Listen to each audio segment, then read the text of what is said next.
अब जो आपका एशिया वाला जो मामला है या जो रीजन है वो डिस्टर्ब होने वाला है। ये जो संघर्ष है ये लंबे समय तक संघर्ष चलेगा। ताइवान पर चीन अपना पूर्ण नियंत्रण आने वाले समय में स्थापित कर लेगा। चाइना ताइवान पर अटैक करता हुआ दिखेगा, उसके साथ युद्ध में उलझता हुआ दिखेगा। चाइना ताइवान को पूरी तरीके से अपने नियंत्रण में आने वाले समय में ले लेगा। भारत के साथ भी कहीं ना कहीं डिस्टर्ब करेगा। ताइवान के एक बड़े हिस्से पर या ताइवान पर पूर्ण नियंत्रण की स्थिति में आएगा। तो ये भी एक ट्रिगर पॉइंट की तरह काम करेगा वर्ल्ड वॉर में। आने वाले टाइम में इंडिया को भी डिस्टर्ब करेगा।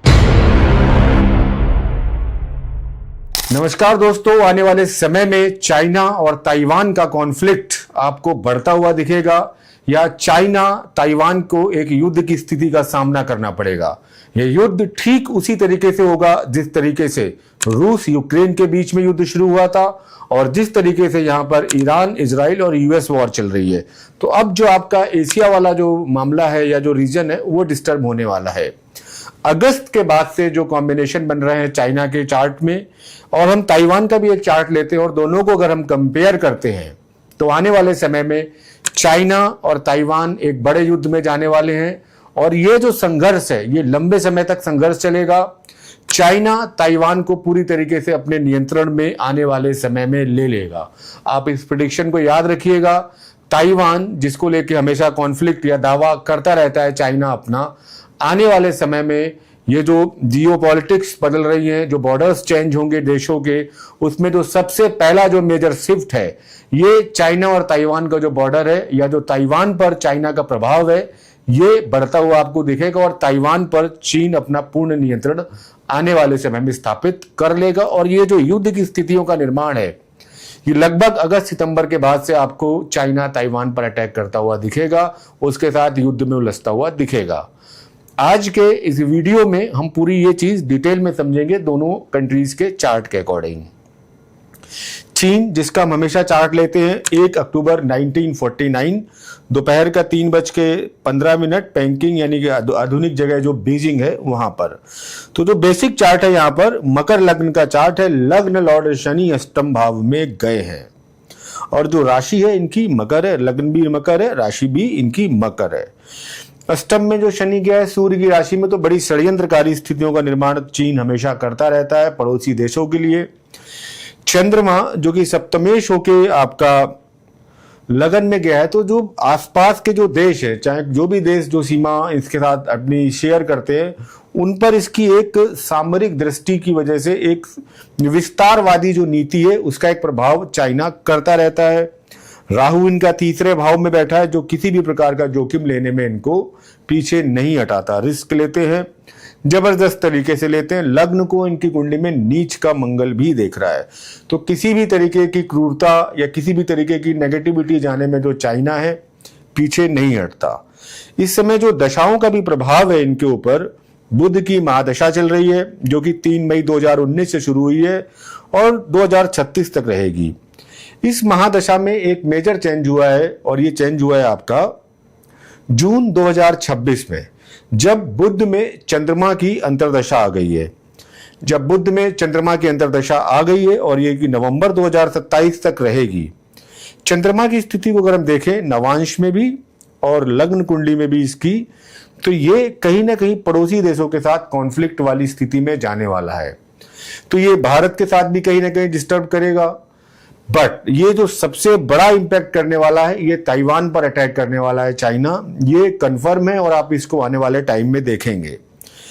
ताइवान का अगर हम चार्ट लेते हैं तो यहां पर भी कुल मिलाकर ये जो स्थितियां हैं इनका निर्माण हमें होते हुए दिखता है। यहां पर हम एक फाउंडेशन चार्ट तो नहीं ले सकते, बट एक जो निर्णायक तिथि थी ताइवान के चार्ट में, उसके आधार पर हमने एक चार्ट बनाया जो कि 7 दिसंबर 1949 यानी कि 1949 का समय था, जो चीन और ताइवान के इतिहास की सबसे निर्णायक तिथियों में, खासकर ताइवान के लिए। इसी दिन का जो था 7 दिसंबर का दिन, चीन का गृह युद्ध जो कि चाइनीज सिविल वॉर थी ये लगभग खत्म हो गई थी। रिपब्लिक ऑफ चाइना की राष्ट्रवादी सरकार ने चीन को छोड़कर ताइवान में अपना जो शासन है स्थापित कर लिया था। आरओसी जिसको हम कहते हैं राष्ट्रवादी सरकार, ये गृह युद्ध के बाद आपकी ताइवान में चली गई थी। और यहीं से जो ताइवान का जो चार्ट बनता है, कुंभ लगन का चार्ट बन रहा है। यहाँ पर राशि यहाँ पर मिथुन बन रही है। यहाँ पर भी क्या है, शुक्र की दशा का प्रभाव हुआ है। 2023 से शुक्र में शुक्र चल रहे हैं और नवंबर 2026 तक रहेंगे। इनके चार्ट में भी जब सस्टेज एक्टिवेटेड होंगे अंतरदशा में, और सस्टेज एक्टिवेटेड हो रहे हैं इनके चार्ट में नवंबर 2026 से, और ये लगभग नवंबर 2027 के आसपास सस्टेज चंद्रमा की अंतरदशा रहने वाली है। इस चार्ट में भी कुछ ऐसी स्थितियां चल रही हैं कि पाप ग्रह राहु के ऊपर से ताइवान का अगर हम चार्ट जो आपके साथ शेयर किया है 7 दिसंबर 1949 का, तो एक क्रूर ग्रह शनि ट्रांजिट कर रहा है।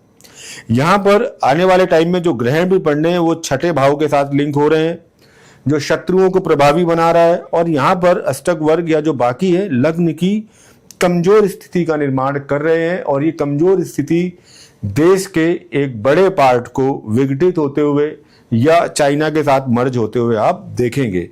7 दिसंबर 1949 की जो डेट ली गई है ये विशेष रूप से इसलिए ली गई थी कि माओ से तुंग के जो नेतृत्व वाली कम्युनिस्ट सेना थी उसने चीन के अधिकतर हिस्से पर नियंत्रण कर लिया था, और 1 अक्टूबर 1949 जिसको हम चाइना का एक फाउंडेशन चार्ट मानते हैं, people of Republic of China की घोषणा हुई थी, पीआरसी। तो इसी तरीके से 7 दिसंबर 1949 को क्या किया था, इन्होंने ताइवान में रिपब्लिक ऑफ चाइना आरओसी, और दोनों ही एक तरीके से अपनी सरकार को वैलिड बताते रहे, बट बाद में जो चाइना यानी कि जो 1 अक्टूबर 1949 वाला चार्ट देखते हैं वो वैलिड दिखता है। इन दोनों चार्ट्स में चाहे नवमांश की स्थिति हो, चाहे दोनों की दशाओं की स्थिति हो, चर दशाओं की स्थिति हो, ये एक बड़े कॉन्फ्लिक्ट में आपस में उलझने वाले हैं।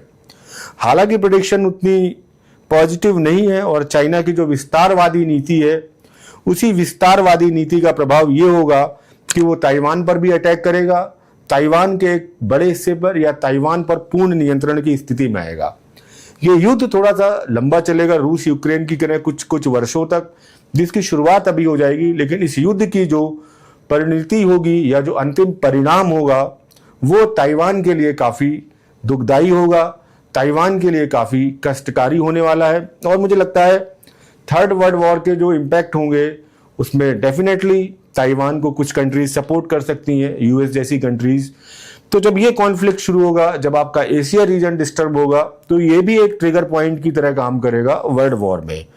और यहाँ पर भारत की स्थिति महत्वपूर्ण होगी, डेफिनेटली हो सकता है वो ताइवान के साथ खड़ा हो, जिसका एक प्रति उत्तर वो पाकिस्तान को सपोर्ट करके चाइना इसका एक प्रति उत्तर दे सकता है। तो जो एशिया रीजन का मामला है आप देख ही रहे हैं, अभी अफगानिस्तान और पाकिस्तान का कॉन्फ्लिक्ट चल ही रहा है, और ये भी और बढ़ेगा।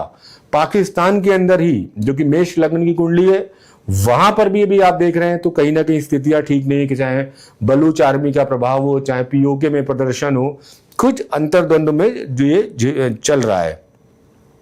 फिलहाल हम वापस टॉपिक पर आते हैं। तो इस टॉपिक में चार्ट आपके साथ शेयर है, और दोनों की हमने अलग अलग डेट लेके एक फाउंडेशन चार्ट का निर्माण किया है, और इन दशाओं के अकॉर्डिंग खासकर चाइना एक्टिवेटेड हो चुका है दशाओं में, चंद्रमा की दशा जून 2026 से लग चुकी है।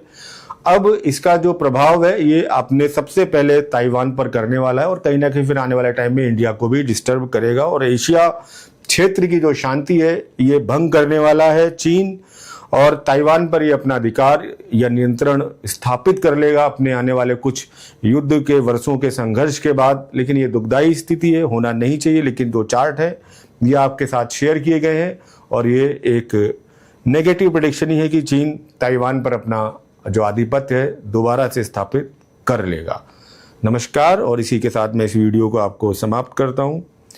जो लोग भी इस वीडियो को देख रहे हैं उनके लिए मेरी तरफ से बहुत बहुत शुभकामनाएं। ईश्वर आप सबको सुखी दीर्घायु रखे, और अभी तक आपने अगर चैनल सब्सक्राइब नहीं किया है तो कंजूसी मत कीजिए, सब्सक्राइब का बटन दबाइए और हमारे चैनल को सब्सक्राइब कीजिए, और इस वीडियो को लाइक कीजिए, कमेंट कीजिए आप और क्या जानना चाहते हैं या किस विषय को लेकर आपकी जिज्ञासा है। जय श्री राम, जय नीम करोली बाबा।